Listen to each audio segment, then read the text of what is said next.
আমি এটা তৈরি করেছি প্রায় 2018 সাল থেকে, কিন্তু 5 তারিখের পর দিন থেকে আমি রেগুলারই প্রত্যেকটা প্রোগ্রামে এই ধানের পোশাক পরি।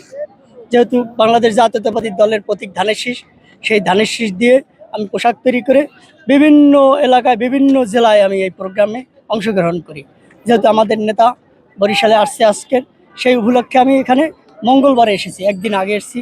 যেহেতু আমরা আনন্দের সহিত এখানে এসেছি, আমাদের নেতা বরিশালবাসী যা চেয়েছিল ইনশাল্লাহ তা পেয়েছে, এবং আরও সে আগামীতে এই 12ই ফেব্রুয়ারি নির্বাচনের সে যদি প্রধানমন্ত্রী হয় বরিশালবাসীর মনের আশা পূরণ করব ইনশাল্লাহ।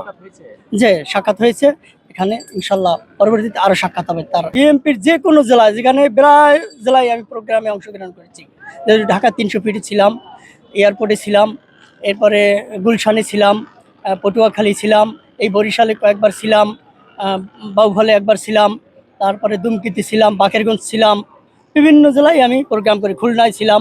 গরম তো অবশ্যই লাগবে, তার কারণ দলকে যারা ভালোবাসে, যারা বিএনপিকে ভালোবাসে, তারা গরমের কোনো কিছু মনে করে না। যেহেতু বাংলাদেশ জাতীয়তাবাদী দলের ধানের শীষ, সেই ধান দিয়েই আমি পোশাক তৈরি করেছি, এবং সেই পোশাক নিয়েই আমি এই রাজপথে আছি। দীর্ঘ 17টি বছর আন্দোলন সংগ্রামে আমি অংশগ্রহণ করেছি। এমন কোনো দিন নাই যে আমি কোনো প্রোগ্রামে অংশগ্রহণ না করছি, এরকম কোনো দিন আমার যায় না ইনশাল্লাহ। আমি এই ধানের পোশাক পরে ইনশাল্লাহ ভোটের দিন ভোট দিব। আমার এলাকায় গ্রাম রাজাখালী, শ্রীরামপুর ইউনিয়ন, দুমকি থানা, আমি সেখানেই ভোট দেবো ইনশাল্লাহ। ধানের ড্রেস পরে আমি ভোট দেবো হবে ইনশাআল্লাহ। তারেক জিয়া প্রধানমন্ত্রী হবে,